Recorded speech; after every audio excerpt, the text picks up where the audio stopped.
Lyme disease, a holistic approach, and the story of the one. Now, this is a very important episode. I find that most of us who get into the space of health and wellness do so either because of their own health challenges or that of a loved one, and that is definitely the case for me. So, how did I actually get started in all this in the first place? Well, back when I was a teenager, I was doing really well, right? Like, my dream was to play in the NFL, and I spent every waking hour on that, developing myself, my character, my mindset, my habits. And that really kind of formed the foundation of discipline that I have today in terms of mindset and growth orientation. Now, I was always passionate about the wellness side of it, but my mind was always on the league, more so than being in health space. And due to things were going on in that time, just a lot of stress. Although I was passionate about wellness, I didn't necessarily know what I was doing. I got really sick at the time and had all these symptoms like joint pain, mental fatigue, heart issues, and just a whole host of health symptoms. And this was kind of very strange because I was a very strong and stoic type of guy before this. I still was mentally, but the physical thing, it messed with me a little bit. So I went from being able to be super active and doing all these things to basically just kind of feeling down and just not myself. Like, I don't know if anyone experienced that, but when you're at the top of your game and you feel like you got your life going in one direction and you just keep on going in that direction, then all of a sudden you got this huge roadblock that kind of stops all your plans. Some people call that the dark night of the soul. When your life changes directions and you get to decide ultimately where you're going to end up. Even though it may not feel like it in that moment, the power ultimately is in your hands and it always is. And it starts with the power of questions, because questions are really the thing that guides our life. Asking empowering questions versus disempowering questions. And asking better questions leads to better answers. So in the beginning, I just kind of wanted to ignore it. Like, I didn't want to acknowledge that I didn't feel 100%. And I just kind of went on and on. But anyways, along that journey, I had many ups and downs. There were times that I actually felt almost well based off some things that we're doing holistically and working with doctors. And then I kind of went all the way back down. So it's kind of like a roller coaster based on life factors. But through this process, I learned all the holistic tools, all the mindsets, and I really developed my purpose. I know who I am, what I want, and where I'm going. Because challenges in life qualify us for the person we are we meant to be. They qualify us for the person we are designed to be. It's how we face them and overcome them that we develop the internal strength and wattage to actually carry out the life that we are chosen to. Once you alchemize your challenges into gifts, you're able to express that in a way that is useful to others. And your mess becomes your message. I mean, there was a time I had extreme foot pain, and neglect led to more and more injuries that kind of led to, I'm not able to sleep now. I'm not able to lay on the floor now because of my joints. All of a sudden, I'm in level 10 pain all the time without any way of actually relieving it. So being a person that has all these tools like meditation, working out, believing in a greater future, ultimately all these things got harder and harder. Things did not change, and I really did not heal until I discovered that I'm the one. I'm the one that is 100% responsible for my own life. What does or what doesn't happen is up to me. Overcoming all these challenges, I'm now on fire to help others do the same. Because I know what it's like not to feel well and live your best life. I wake up every day now with growth and service on the mind. Freedom at the forefront, backed by a vision and a mission, which ultimately designed to usher in a new age of freedom, and change the landscape of health of the world. After developing my own healing system with the help of many people, being now disease-free, I had a spiritual energy that would not be denied, no matter what I was told, or what it wasn't possible. I listened to my own heart, my own inner guidance, that led me to where I am today. Because most people in America, 60% have at least one chronic disease. Most of them never get well. Most of them don't even know it's a possibility that they can't get well. Going back to questions, they write off the power to somebody else. Giving the power and the pen to somebody else of your own life is a terrible idea. They're meant for greatness. What I want people to understand is that the power is within all of us. The question is, are we going to activate it or not? We don't have to see the full picture. All you have to do is take the next step. Focus on the small wins. Just make progress every single day. Keep growth and service on the mind. Without further ado, we're actually going to get into Lyme disease itself and how to heal it, potential causes, and what we can actually do to move our life forwards. Alright, so what are the actual causes of Lyme disease? Most common one is a tick bite. There are other types of bugs that carry this as well, but that's most common. It's caused by the Borrelia burgdorferi bacteria. Co-infections that usually come with that as well. Another thing to keep in mind is that we're not victims of this, because you can get bit by these things all the time, and a lot of people do, and they're absolutely fine. Even if they have the Lyme disease in them, the tick. It's because it's when we have a healthy immune system that we're actually able to handle these types of things. It's that when we overcome so many things without living a healthy lifestyle, our immune system gets depleted and depleted, and we're not able actually to handle these things in the first place. So if you're in an immune compromised state, which is most people, unfortunately, and you get bit by one of these things, yeah, you're going to get Lyme disease.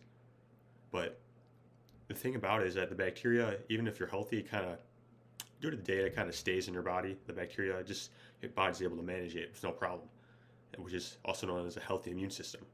So another thing about this is staying ready, like going into things with a healthy body, a healthy state of being. This helps you stay more resilient. So conventional medicine can be used if you choose, but keep in mind antibiotics only work for acute Lyme disease. Like if you have Lyme disease and you know within like a couple weeks, that should probably be okay for that. But long-term chronic Lyme you have for years or 6 months, like it does not work for that. You cannot supplement your way to a healthy body to keep it off. You need to actually take the actions to create a healthy immune system and overall wellness. Either way, honestly, but especially with chronic Lyme disease. So let's get into a holistic approach. Keep in mind with Lyme, it's known as a stealth infection, which means it gets into the body in places that are hard to reach by the immune system, hard to pick up. So we definitely need a multimodal approach for this. So everything, holistic, it means everything. So sleep, nutrition, exercise, yes. But then what about your mind, emotions, how are your relationships? Like, there's nothing that is just not affecting something in your life. Everything is interconnected in some level. Again, about being the greatest version of you. So of course we're gonna get into that, but I want to cover supplements real quick because the herbal compounds are definitely necessary when it comes to Lyme. Like I'm always food first and lifestyle first, but when it comes to chronic disease, you also like need to use targeted supplementation for that thing to help aid your process, especially with this. And again, everything is going to be personalized depending on the situation, but things that have been proven to be shown to work for Lyme disease generally these are very common, popular ones amongst the Lyme experts, which are cat's claw, andrographis, and Japanese knotweed. To learn more about these, you can go to Stephen Buhner. Stephen Buhner is a great Lyme expert. He's been treating this for many, many years, and he's a wealth of information on this topic. So go to him if you want to learn more about herbal compounds. So briefly speaking holistically, sleep is very important for the immune system. Like one night of sleep deprivation can be a huge hit to your immune system. So if you're not having this in place, which is kind of the glue that holds your health together, which enables the nutrition to take place, all the great movement you took in, it's not just about the amount of hours, it's about getting quality sleep. So making sure that your room is blacked out, relatively cold temperature, getting enough light in the morning. And we're going to do a upcoming episode on that as well, about sleep, so keep in tune for that. When it comes to nutrition, everything's going to be personalized. Basic principles: eat real food, eat organic, eat local, eat seasonal, customize your own diet. And having a healthy movement practice is about, with exercise, a lot of people with chronic disease aren't able to do heavy amounts of exercise. So keep that in mind. You have to listen to your body. Like you're riddled with chronic disease, you may not want to be doing HIIT training. But again, this depends on you. Depends on your state of health going into it. Generally, you want to be doing more restorative type things. So walking, qigong. But basically, you want to keep moving because your lymphatic system requires movement in order to work properly. And that's the system that basically transports waste and immune cells to heal the body. So it's very important for healing disease, movement, not being stagnant. Lastly, keep your stress levels in check. Cortisol is the number one stress hormone, and excess can definitely destroy the body.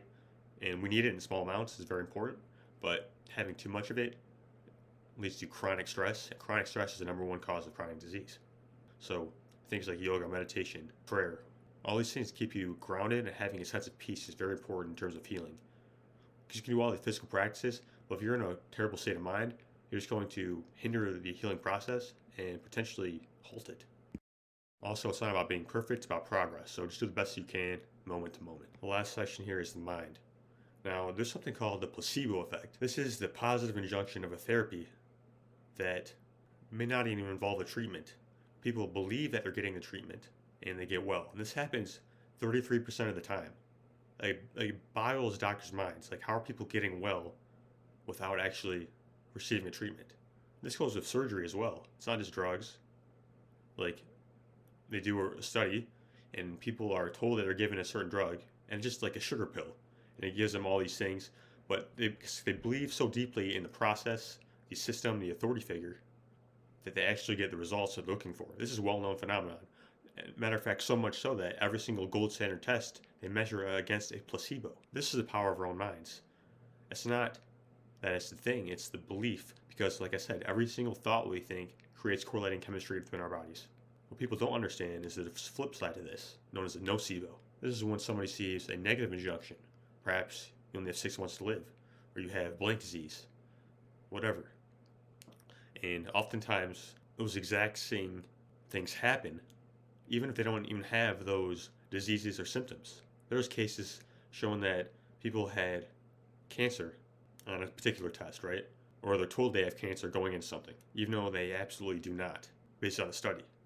And then they start developing these cancer-like symptoms. Also of chemotherapy, like there's some research showing that people are giving a chemotherapy drug, but it's not actually a chemotherapy drug, it's a placebo, and they're told their hair is going to start falling out, they're going to experience all these terrible symptoms. They're told this by their doctor. The conviction that's going to happen.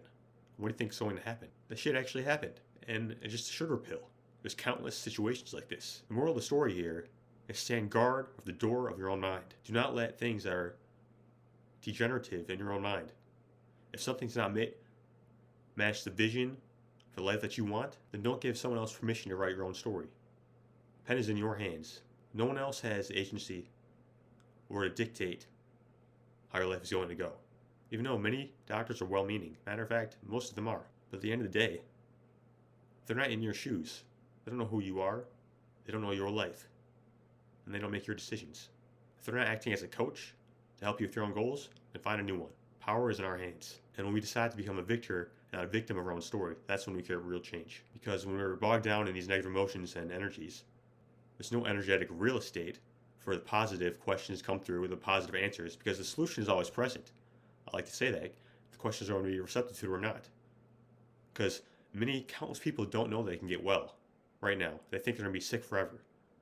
And because those are the emotions and thoughts that they're stuck in, they never ask the question or study anything other outside of that. So they reaffirm their own beliefs to continue their own reality. Instead of positively affecting change, that creates a ripple effect. That's why I do what I do. To wake people up to their own sovereignty. And then it creates a ripple effect, because then that person becomes a light who affects other people.